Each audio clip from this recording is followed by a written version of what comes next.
Paul George, he was going to be a focal point in this game. Ditto, Josh Smith off to free agency this summer.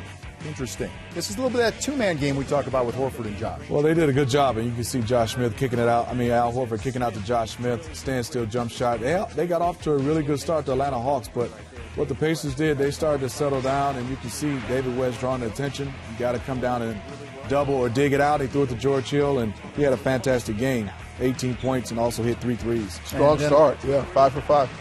Pacers pushing the basketball, George, and he flips it over to Lance Stevenson, and Stevenson, a lot of emotion there, trying to get the crowd up on their feet. Part of a 13-2 Pacer run. Tyler Hansbrough, Psycho T, running the floor. Strong finish. Well, after this, Larry drew a strong message to his team about shot selection. Well, it was our shot selection. You know, we got off to a great start. Then we start settling for jump shots, so we can't do that, particularly in this building. Nope, you can't settle for that. So Josh backing his way down on West and the left-handed hook. Well, they didn't shoot the basketball bad, but Coach Larry Drew talked about shot selection. He means they were just taking a lot of jump shots because they didn't get to the free throw line. They need more plays like this where they can score inside that paint. Yeah, Al had a dozen in the first half, but a quiet second half. And then George Hill continuing to shoot the ball well. He was 6 of 7 in the first half and 15 points for the Pacers. Back to Josh, driving, loses it in the air. George ahead to Lance Stevenson. You got to get back. Yeah, you do. And obviously. Or you got guys doing chin-ups on the ball, on the rim. That's true. Under 7 left in the half. George on Ivan Johnson in the paint, scores the scoop and 1. Frank Vogel, he wants the killer shot.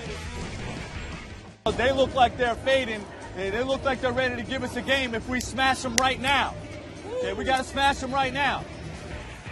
Smash mouth basketball, guys. That's what I'm talking about. And he said right now. Right now. Big Roy Hibbert. Inside, and then Paul George and Lance Stevenson showing up in this game. Well, Lance Stevenson has been a bright spot for the Indiana Pacers. We talk about Paul George, but Paul George moved to the 3, and Lance Stevenson has done a good job of playing the 2. And look at this move by Paul George. That's big time. We talked about the triple-double, the first since May of '98 when Mark Jackson had one against the Knicks. Oh! Now the Hawks shelving Mac. No. Paul George tracked that down. It's a la LeBron James chase down. Sure is. Slapping that off glass. But the Hawks scrapping back. Devin Harris, Deshaun Stevenson for 3. And now the lead is only 8 for homestanding Indiana. David West. Talk about smashing it. They tried to, working inside, guys all over the floor. Stevenson comes up with it, flip to West, and in. I thought the Pacers had more energy than the Hawks throughout the course of this game. David West went down with an ankle injury, came back. Psycho T got in there and continued to bring that energy. And Stevenson a driving layup, 101, 86 there, and the final 107-90. As we said, all 5 Pacer starters in double figures, led by Paul George, who had the triple-double, 23 points, 11 rebounds, and 12 assists.